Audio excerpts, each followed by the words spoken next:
Welcome back after the break once again. तमाम देखने वालों को यौम आज़ादी बहुत बहुत मुबारक। ब्रेक के बाद हमें उमैर नियाज़ी साहब ने भी ज्वाइन कर लिया है। पाकिस्तान तहरीक इंसाफ से ताल्लुक़ है।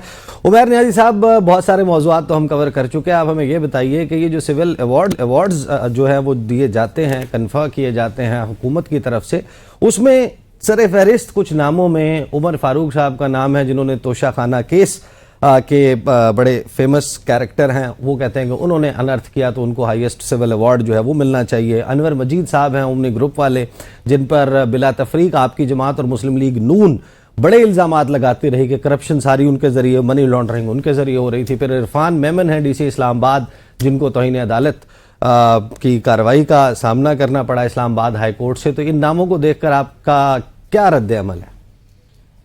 बुनियादी तौर पे सिविल अवार्ड्स का जिस तरह का मामला है, बेसिकली ये इन रिकग्निशन ऑफ सर्विसेज होते हैं टुवर्ड्स द नेशनल कॉज। मगर अगर हम सिविल अवार्ड्स इस तरह से बांटने लग जाएं, चाहे जिस तरह से भी वो as a political favour benefit दें, तो हम उन बेसिकली अवार्ड्स की वैल्यू की नफ़ी कर रहे हैं।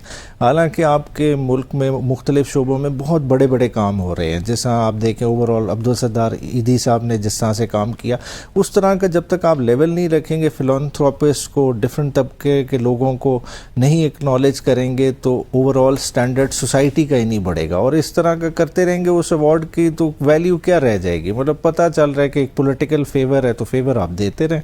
सही। अपार्ट फ्रॉम दैट, जाहिर है कि 14 अगस्त है, अगरचे मैं सब्जेक्ट को कवर कर चुका, लेकिन आप एक major mainstream political party हैं, पूरे पाकिस्तान में प्रेजेंस है, और 14 अगस्त के दिन का इंतखाब पुरअमन एहतजाज के लिए करना, what was the reason behind it? क्योंकि पुरअमन एहतजाज, क्या आपको ये लगता है कि आपको किसी और दिन करने नहीं दिया जाए? 14 अगस्त ज़रा थोड़ा सा आसान दिन है, आपको बाहर निकलने के लिए आसानी हो जाएगी। 14 अगस्त को हमने एहतजाज तो नहीं किया। जो बेसिकली 13 की शब और 14 को बेसिकली एक सेलिब्रेशन थी, और वो सेलिब्रेशन 2 झंडों के साथ की गई।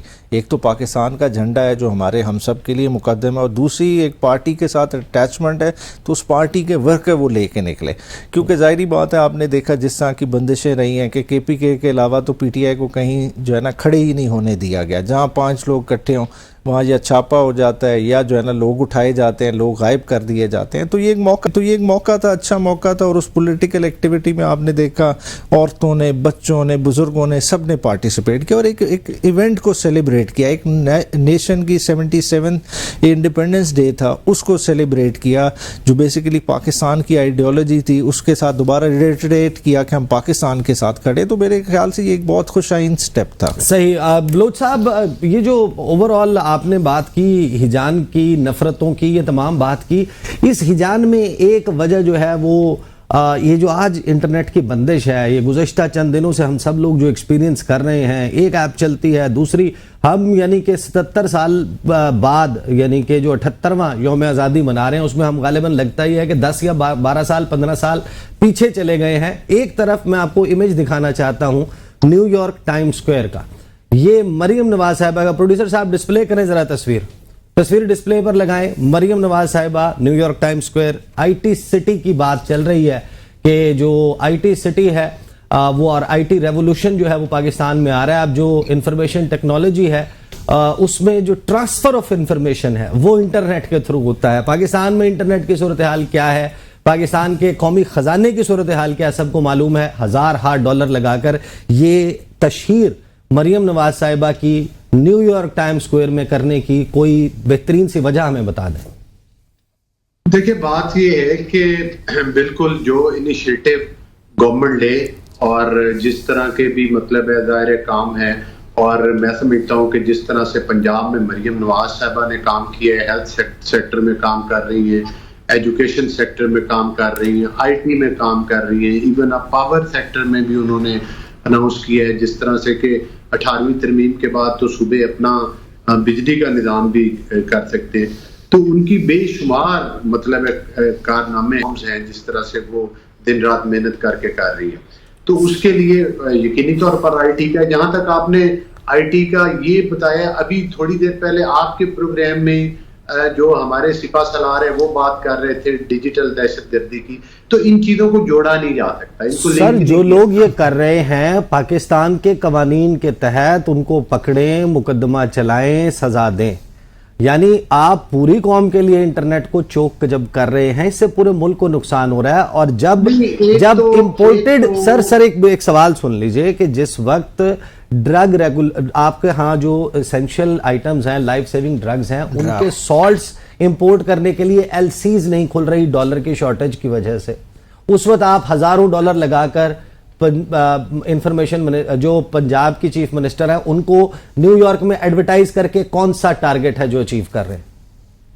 देखिए बात यह है कि जो तो पाकिस्तान के मुआशी हालात हैं, ये तो फिर लंबी बहस है कि बेड़ा किस तरह से गर्क हुआ, लेकिन ये भी कहा गया कि जाहिर है कि हम तो माइंस बिछा के जा रहे हैं, और जिस तरह से IMF को खतूत लिखे गए कि कर दे ना दे, वो पाकिस्तान की मुखालफत है। और जिस तरह से पाकिस्तान की तारीख के सबसे बड़े कर्जे लिए गए और कोई मेगा प्रोजेक्ट नहीं किया गया, ये सारी चीजें जहां तक कोई भी बंदिश होती है नेट में तो ये फौरन अज्यूम कर लिया जाता है कि क्या कोई गवर्नमेंट ने ऐसा बयान दिया है, कोई IT की वजारत ने या किसी ने, कि ये जो नेट के मतलब जिसमें व्हाट्सएप पे या दीगर ऐप्स के ऊपर कोई प्रॉब्लम आ रही है, ये कोई आई थिंक टेक्निकल फॉल्ट्स भी हैं जिस वजह से। अच्छा, हिजान की एक वजह ये भी है, ये जो बयान नहीं दिया है, जो बयान नहीं दिया है, सर सुन लेना, जो बयान नहीं दिया है, इसकी ओनरशिप नहीं ली है, ये है हिजान की वजह। आप लोगों को बताएं, एतमाद में तो लें। राना सनाउल्लाह साहब ये कह देते हैं कि ये तो हम बंद नहीं कर रहे, जब हम बंद करेंगे तो हम कौम को एतमाद मिलेंगे। इसका क्या मतलब समझा जाए? ब्रिगेडियर साहब, फाइवर आपने हजारों पाकिस्तानी नौजवान हैं, उनके अकाउंट्स अब सस्पेंड हो गए हैं, आइडल मोड पर चले गए हैं। IT का जो बिजनेस पाकिस्तान में आ सकता है, जो सोशल मीडिया से डिजिटल मीडिया मार्केट अरब $1 की है, पाकिस्तान को हिस्सा बकदर जुस्सा भी मिले। जो जिस स्पीड से आबादी बढ़ रही, 2028 तक पाकिस्तान का ड्यू शेयर $70 अरब तक हो सकता है इस डिजिटल वर्ल्ड में। और हम हुकूमत, आपको लगता है कि इनकी डायरेक्शन ठीक है? देखिए, बेसिकली पाकिस्तान का पोटेंशियल जो है ना, वो है कि आप 5 साल में $100 बिलियन आप IT में अर्न कर सकते हैं। और उसके लिए अभी बजाय लोगों को आप डिस्करेज कर रहे हैं, लोगों को आप इनकरेज करें। सब बच्चा और बच्ची घर में बैठ के एक लैपटॉप के ऊपर दुनिया में बिजनेस कर रहे हैं, चाहे अमेज़न हो या और जिस तरह के बिजनेस हैं, और वो डॉलर्स उनके अकाउंट में आ रहे हैं, and that is a foreign exchange you are earning in your accounts. इसलिए फाइंड अ सोल्यूशन। देखिए, 2-3 चीजें मैंने पहले भी कही थी। Please make people of Pakistan happy. आप अपनी स्ट्रेटजी बना लें, प्राइम मिनिस्टर बैठे, अपने प्रोविंशियल चीफ्स को बुलाएं, बैठ के हमने महंगाई को कैसे कम करना है, आवाम को रिलीफ कैसे देनी है, गवर्नमेंट जॉब्स कैसे देनी है, मेरिट पे कैसे देनी है। अगर आप ये कर लेंगे ना, यकीन करें कोई नहीं बोलेगा। और ये जो इंडियंस या और किसी पॉलिटिकल पार्टी के लोग हैं, खुद ब खुद वो नाकाम हो जाएंगे। और सेकंड, आप टैलेंटेड यंग यूथ को इन्वॉल्व करें इसको काउंटर करने के लिए, इस नैरेटिव को सोशल मीडिया के ऊपर ही। You will find a solution. बात ये कि you have to make a strategy, 3-4 prong strategy बनाएं, आप रिजॉल्व करें। लोग खुश होंगे, फेक न्यूज पे खबरें देखेंगे नहीं, वो अपने कारोबार में खुश होंगे, बच्चों की पढ़ाई में खुश होंगे, अमन होगा, जान माल की हिफाजत होगी। They are not pushed what is happening around. ये उस वक्त होता है जब गुर्बत है, लोग हिजान की कैफियत में हैं, लोग राइट लेफ्ट देखते हैं तो उनको फिर फेक न्यूज सही लगती है। That is the problem. इसका आंसर जो है ना, वो हमें ये करेंगे। सही। अच्छा, before I go on to break, Ali Gohar Baloch sahab, एक चीज मैं आपसे और चाहता हूं, आप इसके ऊपर भी बता दें। अनवर मजीद साहब को जो सिविल अवार्ड दिया जा रहा है, इसका मतलब आपकी हुकूमत है। आप कम से कम, अब चले, हो सकता है कि आपने माजी में आपसे गलती हुई हो, आप बिला वजह करप्शन किंग कहते थे आसिफ अली जरदारी साहब को, आप बिला वजह ये इल्जाम लगाते थे कि ये मनी लॉन्ड्रिंग और ये सब कुछ उनके थ्रू हुआ। एक चीज की कमिटमेंट तो आप दे देंगे कि अब आइंदा फ्यूचर में कभी भी आप आसिफ अली जरदारी और पीपल्स पार्टी पे करप्शन के इल्जाम नहीं लगाएंगे, और अनवर मजीद साहब का नाम भी आपकी प्रेस कॉन्फ्रेंसेस में हमें कम से कम नहीं मिलेगा। देखिए, बात यह है कि तमाम पॉलिटिकल पार्टीज हैं और उनके अलग अलग इलेक्शन मैनिफेस्टोज हैं, और वो एक दूसरे के मद्दे मुकाबले इलेक्शन कॉन्टेस्ट करके आती है। उसमें जाहिर है कभी संगीन तनकीद भी हो जाती है, कभी हल्की तनकीद भी हो जाती है, कभी हालात ज्यादा कशीदा हो जाते हैं, कभी कम कशीदा हो जाते हैं।